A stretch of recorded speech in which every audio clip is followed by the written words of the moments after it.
Oh, y'all look good. I want you to look at something right now. Think of some major goal you want, or maybe it's one you're already working on and you have experienced a lot of setbacks, a lot of defeats. You've experienced a lot of disappointment. Maybe you've already given up. And maybe you just need a little fire, a little encouragement to get back in the game again. Here's what I want you to look at. There are winners, and there are losers, and there are people who have not discovered how to win. And all they need is some coaching. All they need is some help and assistance, just a little support. All they need is some insight or a different strategy, a plan of action to make some adjustments that will open up the key to a whole new future for them, that will give them access to the unlimited power that they have within themselves. That's all that they need. So what I want you to do is think about something you want for you, that's real for you, that's important for you, that will give your life some special meaning and power. And I don't even want you to say, I can do that. I don't want you to assume that. See, 5 years ago when I started out in this area, I would not have been able to make the mental leap that I would be up to where I am right now. I don't want you to begin to just psych yourself out. No. I want you to be able to say something to yourself that will enable you to maintain a level of integrity with yourself. That when you say this, even when you face tremendous setbacks, it will be a benchmark to keep you in the game, to keep you moving forward and experimenting and readjusting your strategy and your plan of action, continuously looking for ways to win. So what is that something?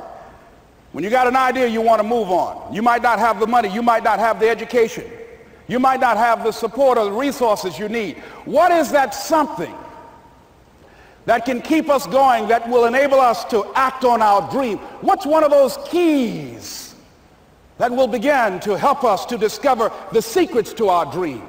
Here's what I want you to repeat after me, please, with power and conviction. Say, it's possible. It's possible. That's all I want you to do when you look at your dream. Just say to yourself every day, it's possible. Just say that every day to yourself, it's possible. Because what does that do? See, it begins to change your belief system. See, the way in which we operate, ladies and gentlemen, it's a manifestation of what we believe, what's possible for us. Whatever you've done up to this point, all that it really is a duplication, it's a reproduction of what you believe subconsciously that you deserve and what's possible for your life. Most people operate out of their personal history, out of their memory, things they've done, things they've experienced, things they've seen, things that they have observed. What I'm suggesting that you operate out of a larger vision of yourself. I want you to see yourself doing what you want to do, experiencing what you want to experience, having what you want to have, doing what it is that gives your life some meaning and value. Operate out of your imagination, not your memory. Because whenever you look at where you want to go, I'm wanting to warn you, you will have some conversation back here after you go through the data that you've experienced in life saying you can't do it. And so what you want to begin to do is ignore that inner conversation. Well, most people, ladies and gentlemen, when something happens to them, what they do is they begin to believe that that's the way it is. That's the way it's always been. And they can't see the possibility of it being any different. Example, before April 1954, the common belief, the universal belief, because it had been tried again and again and again, and people had failed, the belief was that man was not physically capable of breaking the 4-minute barrier, that he could not run a mile in less than 4 minutes. That was the belief on the planet. It had never been done. But here's what happened, ladies and gentlemen. Roger Bannister came along, and he broke the 4-minute barrier. Now here's what's significant about that. Since that time, up to this day, over 20,000 people have done it, including high school kids. What changed? 20,000 people, what changed? Here's what happened when they got on the track. They knew it had been done. And because they knew it had been done, there was a new belief about this barrier, about this goal that was unreachable. And those 20,000 people got in the race believing, knowing in their heart that someone had done it, that it's possible, that they could do it. And I'm saying that if you know anybody that had some goal, some dream, something they wanted to do, and they did it, then I'm saying that you know in your heart that if someone has done it, then you can do it. It's possible. And that if someone can make their dream become a reality, that it's possible that you can make your dream become reality. And so as you begin to look at where you want to go, beginning to embrace that, it's possible. I'm blessed and highly favored. I've got a lot going for me. I got some good stuff in me. And it's possible that I can bring my greatness out here in the universe. That I can do what I want to do. It's possible I can write my own book. I can have my own business. I can take the trip and travel around the world. It's possible. I can bounce back from adversity and reinvent my life. It's possible. Regardless of where I am, the things can get better for me. It's possible. I'm thinking about two men right here in Chicago who were fairly successful, similar background, educated. They worked for a corporation for many years, and they were among many people that were laid off. Two guys who were very good friends. One went out looking for a job for several weeks along with the other one, and they faced disappointment and rejection again and again and again. They couldn't find any work, which is the story of many people across this country. One guy stopped. He became discouraged. He stopped going. He stayed home looking at television, became very argumentative and toxic with his wife, drinking beer, getting on the phone, talking to his other negative, unemployed friends. And he just gave up. The other guy kept looking for a job everywhere he could go. Every time he could get an opportunity, kept asking people, networking, checking the newspapers every day. Kept going everywhere he could, trying to find a job. You have too much education. You're overqualified. You won't be here long enough. He kept going. He kept going. He went to a place and said, look here, I tell you what, if you can't hire me, and I know you can use my talents, abilities, and skills, I don't want to sit home and do nothing. Just let me do some volunteer work. You don't have to give me anything, all right? I just want to work. I want to be busy. Guy said, okay, it's on you now, but don't expect me to give you anything. It's okay. This guy came in and worked. He was the first one there. The last one to leave was the best employee there. About 4 weeks later, one of the top managers quit. They were looking for a replacement. Guess who they selected? This other guy. This guy who was volunteering his time. He got the job. What was the difference between the two men? Eyesight and mindsight. Eyesight is judging on what you see. Judging according to appearances. But mindsight is how you interpret what you see. One guy said, it's not possible, it's over, I'm finished. I can't do it. I can't make it. He surrendered. I've faced rejection again and again. I'm not going anymore. There are no jobs out there. But this other guy, he felt that in spite of the no's and rejections, in spite of how bad the economy is, in spite of what the newspapers are saying, that it's possible that somebody somewhere will give me a job. He just kept going, thinking it was possible. And guess what, ladies and gentlemen? That's what we have to do with our dreams. Because things happen to you in life that you can never, ever anticipate. And many times when those things happen, you want to give up. I remember when I was in broadcasting, when I was a disc jockey, I became very controversial, not only being a disc jockey, but I felt that radio was something that you not only entertain people with, but you also empower them, you educate them. And I got fired. I didn't just leave, they fired me. That was a shock. I said, wait a minute. They took my microphone. I thought that was who I was. No, ladies and gentlemen, it wasn't. I had to do something else. And I didn't know what else I could do. See, here's what I'm looking at. What are the uses for your life right now that you haven't even reached for yet? See, I believe that when you don't have enough encouragement to act on your dreams or ideas, or you're not enlightened enough, that life will act on you. See, life had moved on me and said, Les Brown, you have outgrown this. It's time for you to do something else. Well, I wasn't enlightened enough. I organized some disc jockeys and got my job back. So they had to fire me again. I got fired twice. Here's what I did. I had to think of something else. And so a guy suggested to me, he said, Les, why don't you run for office? I said, man, I've never run for office. I've never known anything about how to operate in the political arena. I've heard encourage people to register to vote and get out to vote, but I don't know anything about politics. He said, well, neither do the people who run for office all the time.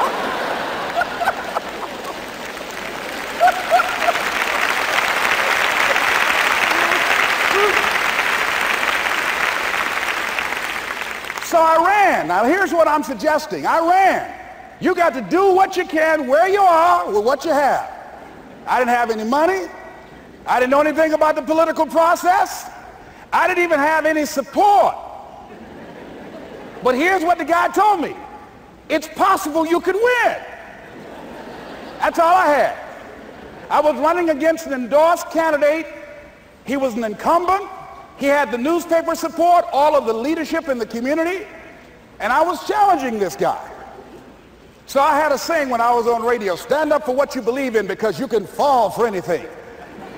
And I would go door to door. I have my kids on one side of the street. I would be on the other, and I'd knock on doors. Hello, my name is Les Brown. Tell everybody I'm still standing. They get on the phone. Child, Les Brown was to my house today. You know the boy on the radio with the big mouth? Yeah, they fired him, honey. Say he's still standing. See, I'm saying just keep moving. Don't start feeling sorry for yourself. Don't spend time blaming and talking about what happened to you. See, whatever you talk about, that's what you multiply and expand in your life experience. So don't talk about stuff unless you want it to keep on happening to you, all right? So I got in that kind of action.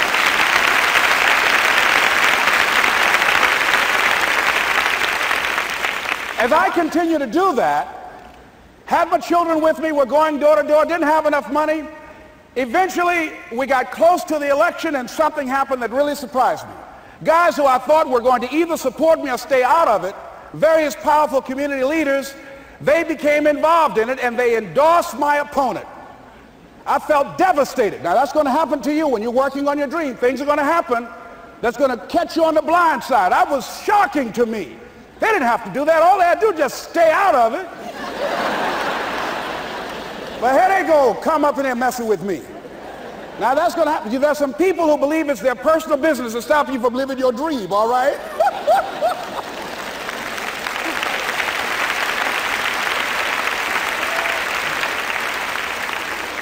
But I didn't deal with that. You want to make your dream come true, you got to stay focused. Some people rather get even than get ahead. Stay focused on where you want to go. I just kept on doing what I was supposed to do.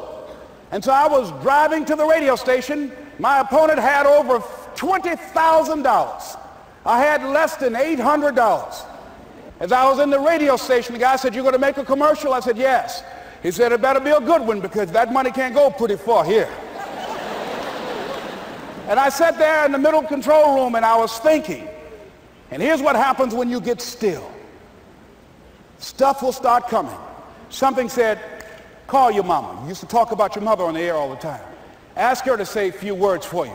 That'll be a different kind of political spot. So I called my mama, and I had a gospel record playing in the background.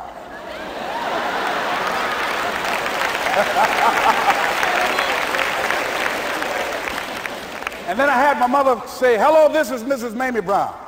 When I raised my sons, I raised them to be good children. When they got out of hand, I beat their behind and made them go right. Please vote for my son. He's a good boy."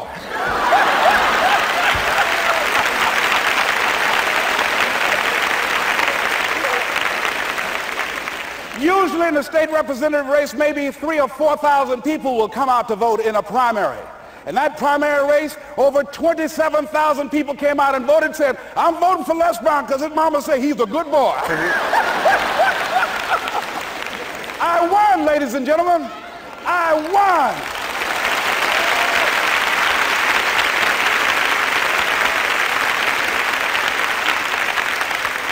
So you've got to be willing to stay focused, to be creative, to be relentless, because things are going to happen to you when you're working on your dream, when you get on track. I remember when I first got involved in speaking, one of the main things that speakers like to do is speak to a certain association that they have over 10,000 of their sales reps that come to this convention.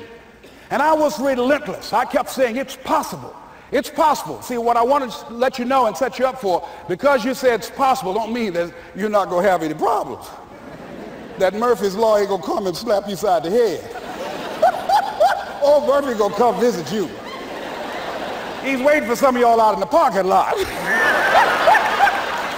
Oh, you say it's possible. Okay, it's possible. You better get up. Well, I was working. I kept saying it's possible. They got other speakers on this program. I can be on that program too. I kept selling myself. I got all fired up. And I was calling them every day. And the lady finally said, Mr. Brown, I tell you what, we want you to come in and talk to our sales executives. You got the kind of fire and guts that they want, that will motivate them. And let me tell you something else. We want you to bring your motivational tapes. You're going to need at least $50,000 worth of tapes. I said, is that right? Yes, because they want to keep that drive alive. I said, all right. I called the guy who duplicated my tapes. I said, Don, how you doing? This is Les. Let me tell you, I got a major speaking engagement. I said, man, it's a speaker's dream. I need over $50,000 worth of product. He said, Les, you don't have that kind of credit. I said, I know, but Don, I can sell that. Just right after speaking engagement, I'll give you your money in 4 days. He said, are you sure, Les? I said, yes, man, I got a major speaking engagement, and they told me to do it. He said, man, that's a big order. Let me talk with the lady with you. I said, hold on just a minute, man. Call the lady back. Hello, Evelyn, how you doing? This is Les Brown. I got Don on the phone. What did you say? Do I have the speaking engagement? Yes, you do. And what else you suggest? Les, our people, they buy a lot of tapes. Your tapes are very popular among them. I'm saying bring at least $50,000 worth of tapes, Les. You'll sell everything you got and more. I said, did you hear that, Don? He said, yes. I said, now, if anybody else has to make a decision, are you the final person? She said, I'm the final person. I will send you the contract. I want you. I said, you hear that, Don? He said, yes. I said, oh, ye of little faith. I said, duplicate the tapes, man. Hung the phone up.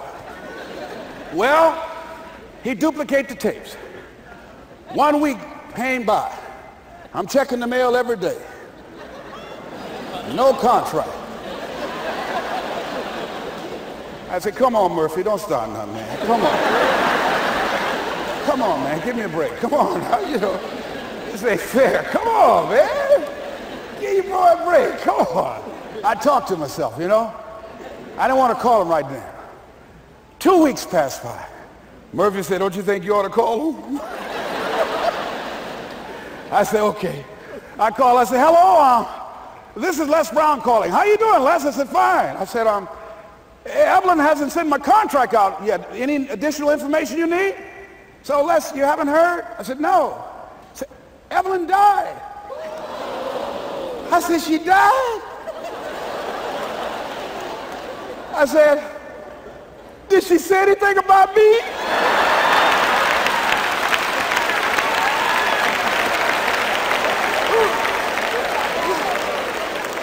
When I got home, I was so wiped out.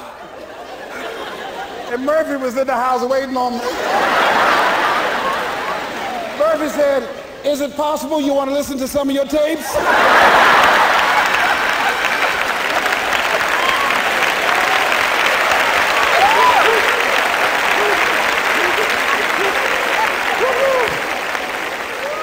But ladies and gentlemen, here's what I had to do. I had to begin to focus on what was the solution. That this was not the only place that I'll be able to sell those products. And as I began to challenge myself and got some help and support and some other input, I eventually did. It took longer, but it was challenging.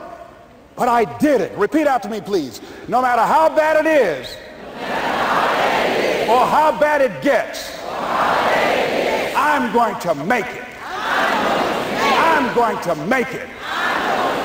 Shake somebody's hand on your right and left and say, you got that right.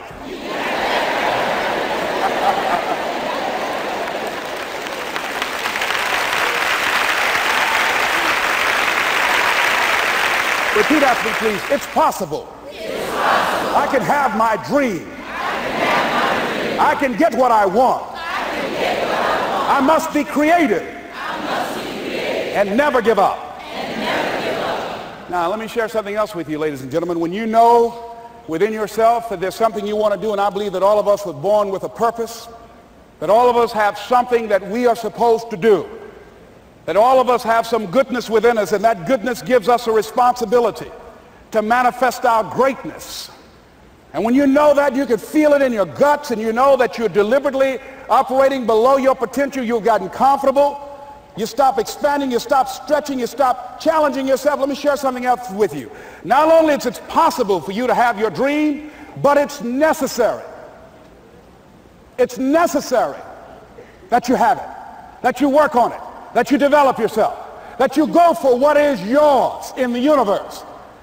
I have a friend that at the beginning of the year I was in Los Angeles giving a speech, and I do a seminar teaching people how to become involved in the speaking business, and also one called Speaking with Power, teaching people how to begin to develop their communication skills.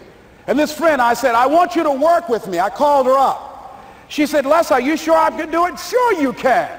You have a PhD in communications. I don't have that. If I can do it, sure you can do it. In fact, I'm going to give you the support that you need. Here's what I realize, ladies and gentlemen. We only have enough energy to take us to a certain level. But it's necessary that we assemble ourselves with other people who share our vision, other people that can see it for us, to give ourselves a home court advantage.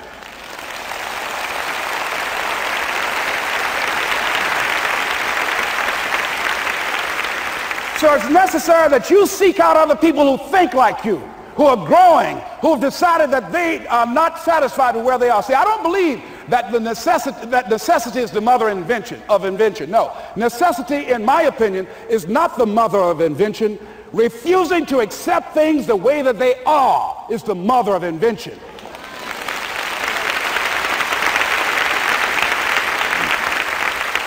When you decide, I'm not going to settle for this, this is not going to be it for my life, I deserve more than this. See, that will start making you do some stuff. See, a lot of people go to work every day miserable, and all they do is just talk about how miserable they are. But they don't do anything about it. So I was telling her that I knew she hated her job with a passion. I said, you can do this. You got more going for you than I have going for me. And we've been going through this for years, ladies and gentlemen. She'd been to my seminar speaking for a living. She brought her husband, and that was one of the major problems that I realized that happened in her life. He couldn't see it for her. So you got to make sure that you have people in your life that can see it for you, that will encourage you. Non-affirming relationships can hurt you.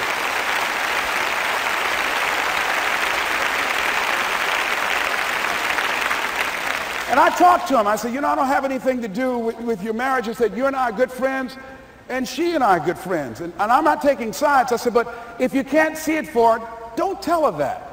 Just give her some support. What if you're wrong? It's possible, man, that if I'm doing it, she can do it. Well, you're different. How are you going to tell me that? You've seen her speak. She's got great speaking skills. Don't underestimate her. You don't know. You got a great woman here.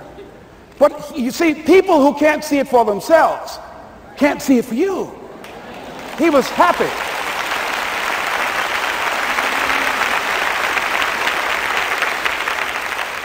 So I said, will you do it with me? I said, I'm going to give you the support you need. You can't do it by yourself. I will stand with you. She said, you will? I said, yes. I'm going to make you a part of my seminar. You'll do a part of it, and I'll do a part of it. Speaking with Power. She said, okay. 3 days later, ladies and gentlemen, I got an emergency call at my office. It was from her husband. He called and said, tell Les Brown that Marion is dead. I said, oh no.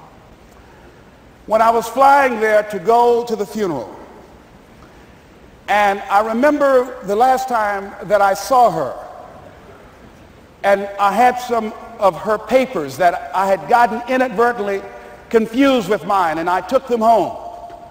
And I was searching through these papers to do one of her works. She was a prolific writer. And what got me, what was so sad that made me begin to cry, was that there were poems that she had started that were profound poems, great thoughts that she didn't complete. Plays that she had started that she didn't complete. See, that poem was given to her. I can't finish that for her, nor can you. That play, whatever the outcome that she had envisioned, that she had imagined, was given to her. Only her. And she's the channel that was going to come through. You are here, and you are the vessel, you are the outlet for the universe. That you've been selected. There's something for you to do. I believe all of us have some purpose for being here. And as I was going to the funeral, and I was reading a newspaper that said that millions of people are dying because of what they're eating, talking about their diet. And I'm sure that it was Marion talking to me, whispering, saying, Les, the next time you speak, say that even more are dying because of what's eating them.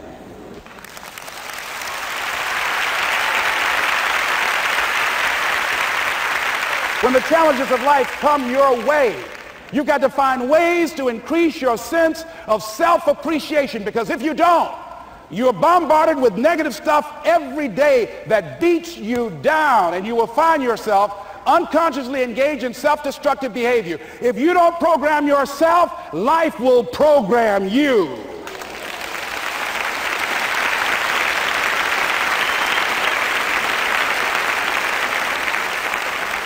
So you want to have an agenda for your life. It's necessary that you have some direction for your life. A friend at the National Speakers Convention gave us a presentation, and it really struck me. He was talking about when he was traveling across Europe, Warren Gresham, and he said at different points, soldiers would wake them up on their journey and ask him the question.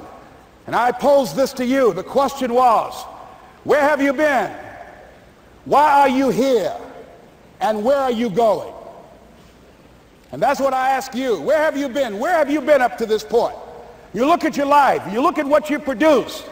Is it giving you what you want? Are you living on purpose? Are you living your dream? Are you acting on your ideas? Are you doing all you can do? Have you gotten comfortable? Are you procrastinating? Are you evading your own greatness? Are you surrounding yourself with people that can nourish you? Are you challenging yourself? Are you experimenting? Are you learning something different? Is your life an adventure, or is it boring? Where have you been? Why are you here? What brought you here? Investing the time, the money. What brought you here? And where are you going? What is it that you can get out of this session, out of this lecture?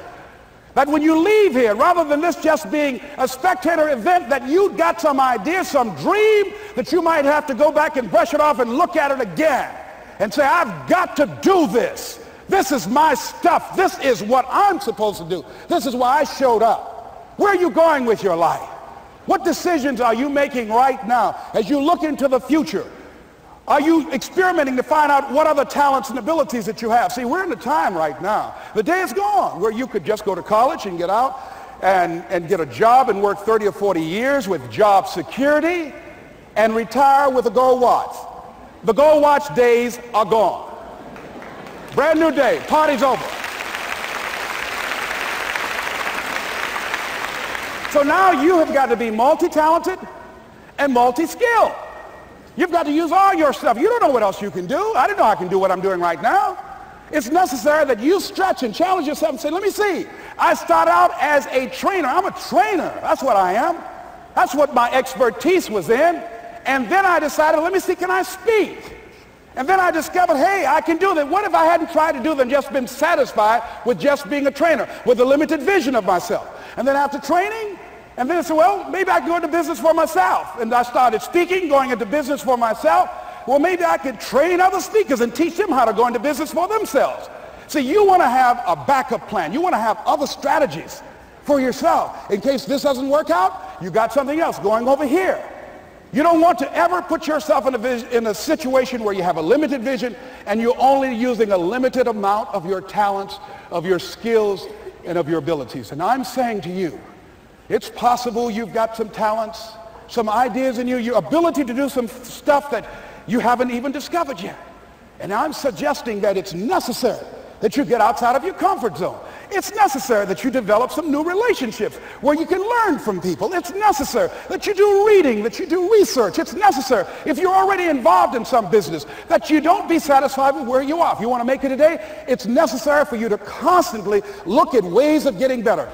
Not only is it possible for you to have your dream, and it's necessary for you to challenge yourself to go after it and get better and leverage relationships that can help you get to where you want to go, but it's you.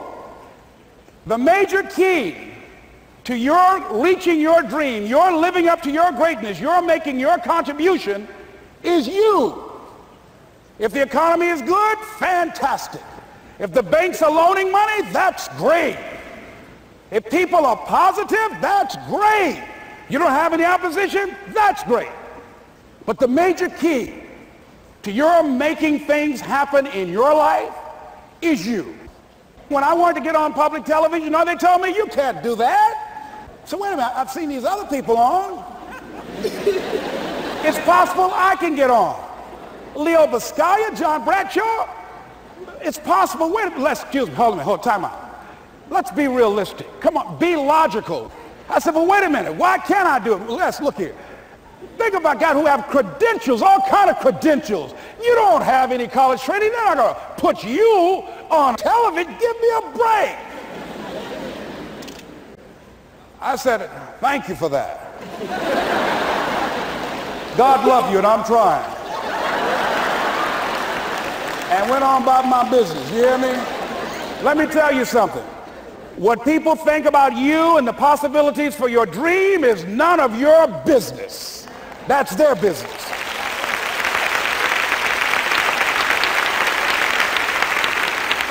They have no imagination, ladies and gentlemen. They're living out of the past, out of their memory. Their attitude is it can't be done because they haven't seen it.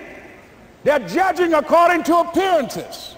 The people that are going to make it in the future, the people that are making it today, let me share something with you. History is being read, but it's also being written by people with imagination.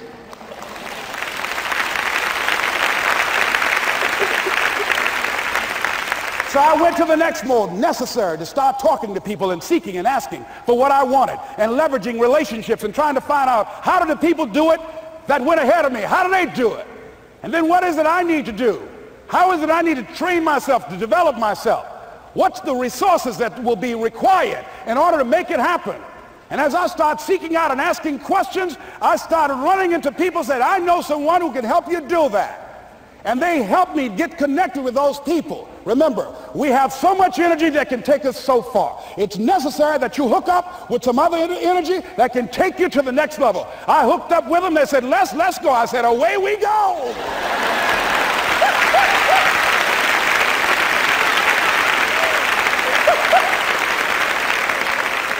And guess what? Here we are. I love it. You want your stuff?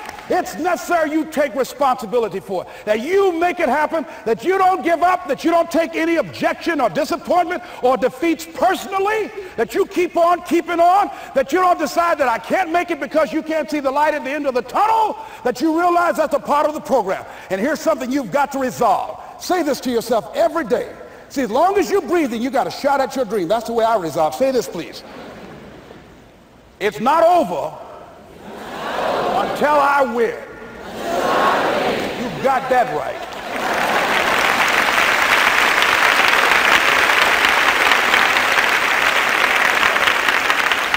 It's not over till I win. Not over till I get through. It's not over till I get over. Not over till I get what I want. Door can't open today, look out. I'm going to come back and take the hinges off. That's how you got to do that. You've got to have that kind of courage, that type of determination. If you want to make it happen, it's you. That you've got to take personal responsibility to make it happen. That you have got to own what it is that you want to do. If it's taking care of your well-being, if it's making a difference in our school system, if it's working with senior citizens, if it's to protect our ecology, if it's to create an economic renaissance, if it's just to take yourself to another level, it's you. You've got to make that happen. We can point out many things that can make it inconvenient or can slow us down, but ultimately, it's on us. Next step is, not only is it possible and necessary, and it's you to live your dream, to make this greatness that you have within you become a reality, but what I've come to appreciate when you're working on changing your life, changing some bad habit, getting out of addictive situations or relationships, or working to build a dream or making a difference in our society, or learning something that's very challenging. Here's what I realize, ladies and gentlemen, and develop a great deal of respect for. It's hard. Easy is not an option. It's hard living. Life is hard. See, it's hard when you are 49 years old, been working on a job for 17 years, and they come in and tell you you're finished and give you 1 week severance pay. And you got to start all over again. It's hard when you're married and raising children and your children are crawling and your husband dies unexpectedly. It's hard handling just the tragedies of life. It's hard when you're working on something and you put everything you have in it and it doesn't work out. You lose your money and other people's money. It's hard. It was rough when I lost my job and I could not find a job. It was humiliating and embarrassing, borrowing money, and then I couldn't pay the money back when I told them I would. That's rough.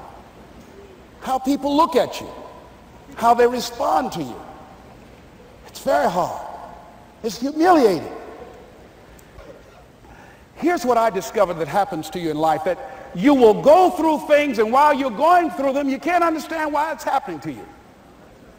But after you go through it and you get back and you look at it and you say, oh, now I understand why I needed that lesson. Have you ever happened to you? Raise your hand. Has it ever happened to you that I couldn't understand it then, but after I got through it, then I saw that that was preparing me for bigger and better things.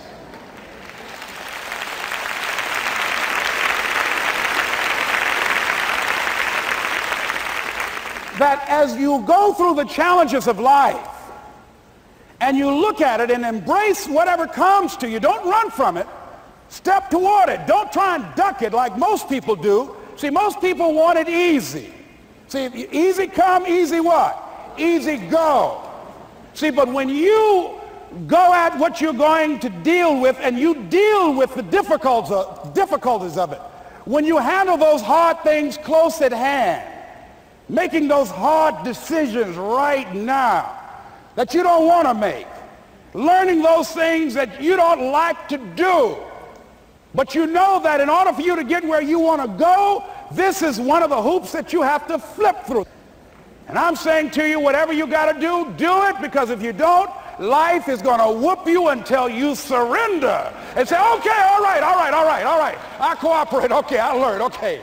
It had to wear me out a long time. So if it's hard, then do it hard. Now, how do you hang in there during the hard, difficult times? Les, you must have faith. You've got to believe in yourself. You've got to believe in your abilities. You've got to believe in your service, your company, your ideas, unquestionably. You've got to have faith, and that faith gives you patience. That it's not going to happen as quickly as you want it to happen. A lot of things are going to happen that will catch you off guard. And so therefore you've got to deal with and handle it as it comes. And not only that, but that faith and patience drives you into action. You've got to keep moving and keep plugging away. In the Far East, they have something that's called the Chinese bamboo tree. The Chinese bamboo tree takes 5 years to grow. And when they go through a process of growing it, they have to water and fertilize the ground where it is every day. And it doesn't break through the ground until the 5th year. Okay? But once it breaks through the ground, within 5 weeks, it grows 90 feet tall. Now the question is, does it grow 90 feet tall in 5 weeks or 5 years? The answer is obvious. It grows 90 feet tall in 5 years. Because at any time had that person stopped watering and nurturing and fertilizing that dream, that bamboo tree would have died in the ground. And I can see people coming out talking to a guy out there watering and fertilizing the ground that's not showing anything. Hey, what you doing? You've been out here a long time, man. And the conversation in the neighborhood is, you growing a Chinese bamboo tree, is that right? Yeah, that's right. Well, even Ray Charles and Stevie Wonder can see ain't nothing showing. You know that's how people are going to do you? So how long you been working on this? How long have you been working on your dreams? And you have nothing to show. This is all you got to show? People are going to do that to you. And some people, ladies and gentlemen, they stop. Because they don't see instant results. It doesn't happen quickly. They stop. Oh, no. You got to keep on watering your dream. And when it began to happen, they stopped laughing. They said, look. Whoa, look here. Look how, hey, man, you know, I know you could do it. Look here, you got a job here?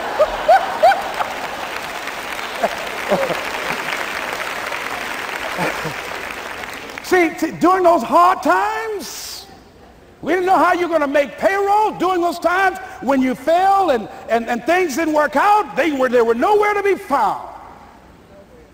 But you know what I discovered? When you're working at your dream, somebody said the harder the battle, the sweeter the victory. Oh, it's sweet to you. It's good to you. Why? See, when it's hard and there's a struggle, see, what you become in the process is more important than the dream. That's far more important. The kind of person you become, the character that you build, the courage that you develop, the faith that you're manifesting. Oh, it's something that you get up in the morning, you look yourself in the mirror, you're a different kind of person. You walk with a different kind of spirit. And people know that you know what life is, that you have embraced life. You knew it was hard, but you did it hard.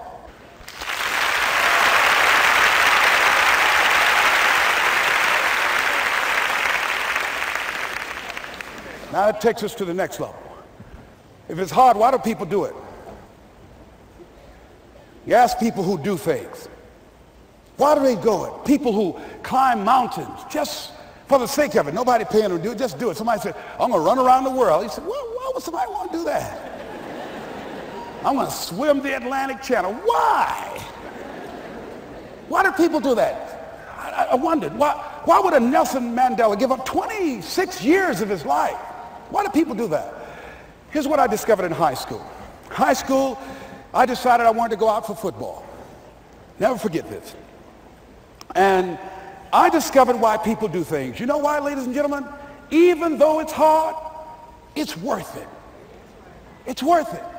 See, one day we had Coach Alkin Hepburn had this plaque down there and this wood on the floor, on the ground. He said, Brown, come over here. Had my suit on. I said, yes, sir.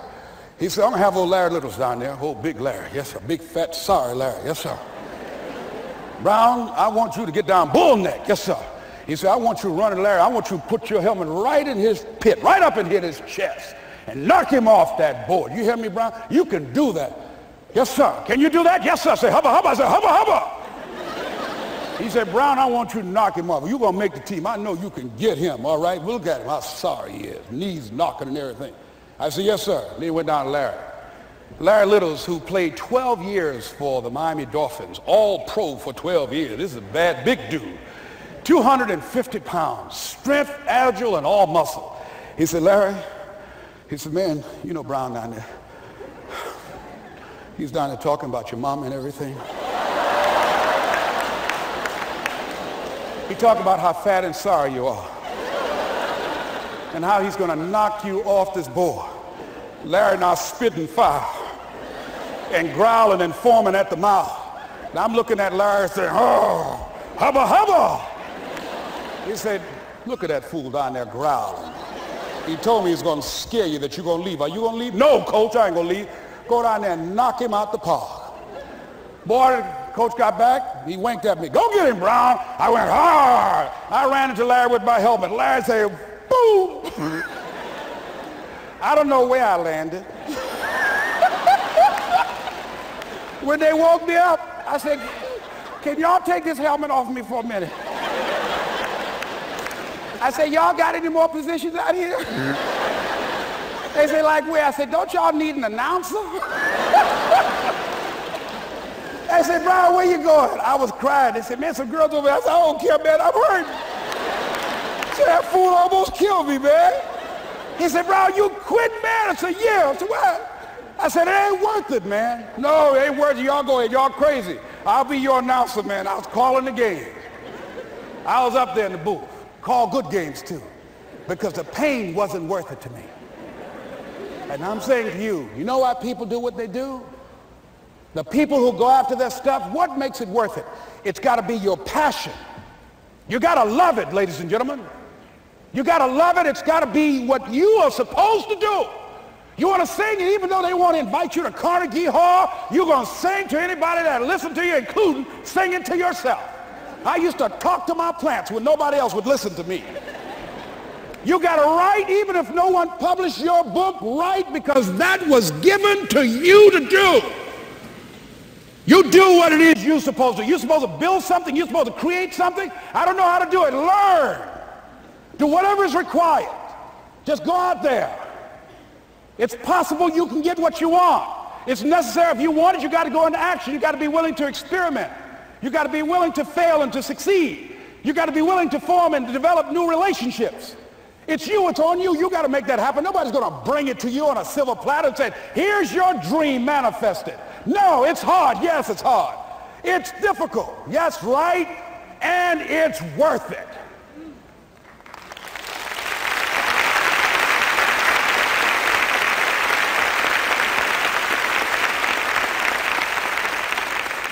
People ask, hey, man, these kids, man, it's rough dealing with them. That's right. That's right. You think peer pressure happened overnight? We went through peer pressure. I remember as a kid, some guys said, hey, Les, me and another fellow named Willie Lower, we were going home. Hey, man, we're going down to Gould's, man, and knock off a grocery store. I said, look here, I don't want no part of that. I'll see y'all later. Say, y'all chicken. I said, that's all right, you say whatever you want. Low star. I'm not chicken, man, don't call me chicken. Then why don't you come? We didn't even ask you to come into place, man. All you do is just drive the car, that's all. I don't know how to drive that good. Well, we're trying to get Les to come. He's chicken. Hey, I'm not driving nothing, all right? Willie, don't care about what they say, man. Leave him alone. You want to go do it? You find somebody else to drive, or you drive yourself. Come on, Willie, man. Pull him, he stopped. I ain't chicken. All I got to do is drive? Yeah. I said, Willie, that sounds simple, man. Don't go, man. He went. And the next day we read the newspaper where when they robbed the store, when they came out running to a car, the merchant, the man who owned the store, came out just shooting wildly, and he hit the driver in the head. So peer pressure didn't just start in the 90s or the 80s. It's difficult. It's challenging for kids right now. And it's going to take some easy, simple methods to help bring them out of this madness, this insanity? No. Is it hard? Yes. Let's look at what we've been doing. What has worked? What has not worked? Let's look at where we want to go. What is it that we want to produce? What is it that we want to create for our young people? And as we think about that, start experimenting with different methods and techniques to create and to produce that. And begin to believe that it's possible through our commitment, through our vision, through our determination, our relentlessness. Because of our belief, it's possible that we can reduce the teenage homicide rate, the teenage pregnancy rate, the dropout rate, that it's possible, looking at what kind of world are they going to be in. As we look at the global economy, that as we begin to use our collective will and genius and resources It's possible that we can create an educational system that not only will test their minds with information and facts and figures, but will teach them how to think and be creative, and what does it mean to be a human being and to value human life, and how do you make relationships work? How do you bounce back from adversity? It's possible that we can give them a curriculum that will give their lives a sense of purpose and direction and meaning, and teach them how to begin to know and operate on a higher level of being, where they become assets to our society rather than liabilities. What if we leave here with that kind of consciousness that it's possible, as opposed to saying we have to write this generation off, that it's possible that we were born for such a time as this and that, that maybe someone here has the idea or the method or some plan of action or an approach that can resolve many of the problems that we're facing with young people today. Whatever we have to do to save our children, it's worth it.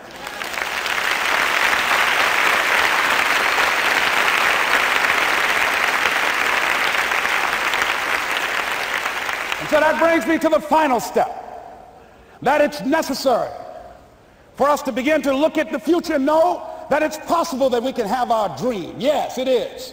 Other people have done it, then we can do it. We fail a lot of times. Well, a lot of other folks fail, and eventually they came back and they succeeded. So it's possible we can have what we want. And we know that we want to get it. It's necessary that we align ourselves with people that think like we do. It's necessary we get negative, do-nothing people out of our lives. It's necessary we never stop learning and growing and developing ourselves. It's necessary that we never give up. We know that it's you, it's me. It's being responsible for our stuff and deciding that we're going to keep on keeping on, and that we're going to find a way to win or find a way to make it happen. And we know it's hard. It's not going to be a picnic. Yes, it's hard, and we will do it hard. And once we do it hard and we go through it, we realize it was worth it. And once you discover it was worth it, it is done. It's done.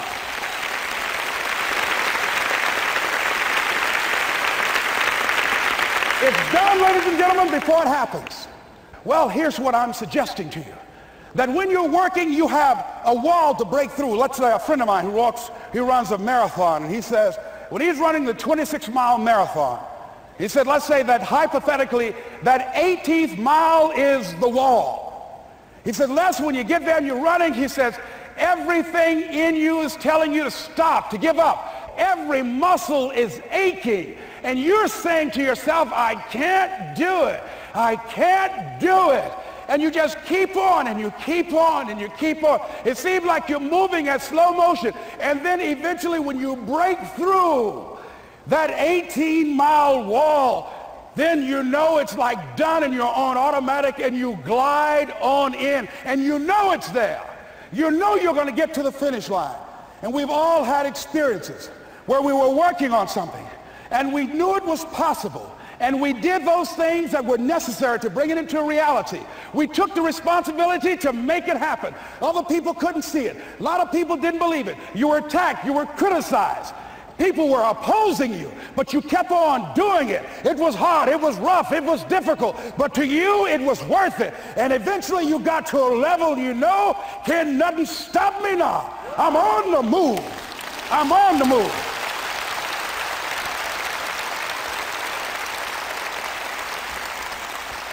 Finally, I'm thinking about a friend of mine who is no longer operating on this dimension.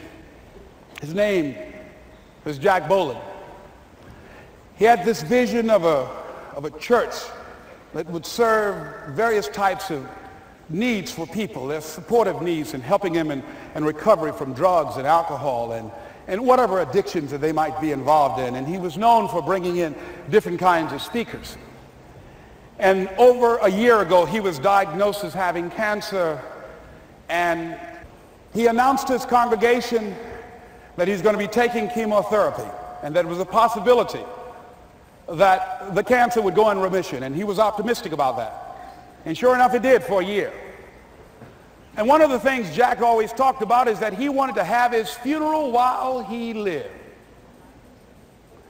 And so he invited a few friends, Wayne Dyer and myself and a few other speakers. He didn't tell us why we were there, but once we gathered there, the church, they told us in the room that Jack is going to announce to the congregation, he's bringing his doctor up. The doctor is going to say that we felt we could keep it in remission. It's out of remission, and he doesn't have much time left. And whatever words you want to say to Jack that you would say if he had made his transition, speak those words now. Well, we were shocked and we were somewhat stunned until Jack got there. They brought him in a wheelchair, and boy, was he courageous, and he had a strong smile, and they helped him up the steps, and he sat behind the podium. And each of us got up and we said a few things about Jack and the impact that he made on our lives. And he said, the doctor, after announcing that Jack didn't have long, he says, "Doctor," he said, "I accept what you say, but it's possible that does not have to be the case. But if it is, I will enjoy life to the very last breath I take, even the chemotherapy. I will enjoy that." And Jack did, ladies and gentlemen. And when they said that all of his vital organs were failing, they called his family and his close church staff to the hospital and said, "He's dying." And so they came and they all gathered in the room. And Jack at that time was unconscious. And he gained consciousness, and he looked at them and he said, with what strength he had, he said, "I want to thank you all for being here. You've been a great staff to me." He looked at his sons, his daughter. He said, "You've been a great family." He said, "Don't feel sorry for me." He said, I'm ready to go. I'm looking forward to the next adventure." And he sat there for a little while, laid there, and he closed his eyes, and he lost consciousness. About an hour and a half later, he opened his eyes, and he looked at them. He said, "This is embarrassing. I'm not dead yet." They were laughing through their tears. They said, "Jack, you are a character." He said, "Hey, I hate giving up this kind of control." So they predicted that Jack would die at the end of February. And then on the 2nd, they said, he won't see the light of day. He will be dead by morning. Ladies and gentlemen, Jack died on March 4th. And we believe that even in his dying, Jack sent his congregation a message that I want to give to you with his permission. March 4th is the day he died, and we believe Jack was saying, "March 4th."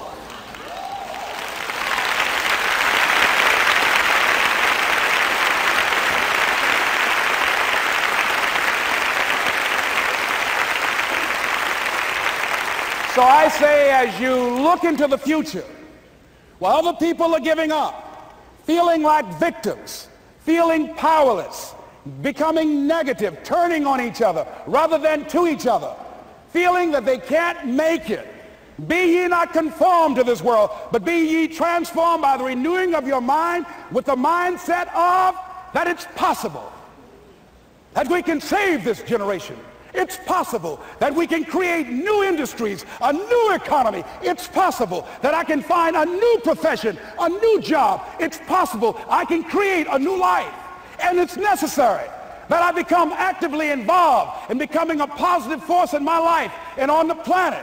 And it's me, yes, it's you, it's all of us, pulling together, working together to create this brand new future. And it's going to be hard. Easy is not an option. But if it's hard, we will do it hard. Whatever is required to snatch victory from the jaws of defeat. And it's worth it, yes. It's worth whatever we have to do. And once we know that, it is done. It is done. It is done. It is done.